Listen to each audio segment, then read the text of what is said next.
तुमचं Facebook account दुसरं कोणी वापरत आहे का हे तुम्ही आता एका क्लिकवर चेक करू शकता।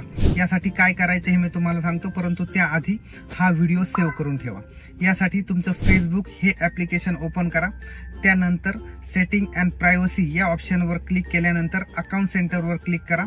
त्यानंतर पासवर्ड अँड सिक्युरिटीज या ऑप्शनवर क्लिक करून वेअर यू लॉग्ड इन या ऑप्शनवर क्लिक करा आणि तेथे येणारे तुमचं अकाउंट सिलेक्ट केल्यानंतर तुमचं फेसबुकचं अकाउंट कोणत्या कोणत्या डिव्हाइसेस मध्ये ओपन आहे, त्यानंतर तुमचं डिव्हाइस सोडून इतर सर्व डिव्हाइसेस मधील तुमचं लॉग इन असलेले फेसबुकचे अकाउंट लॉग आउट करून घ्या।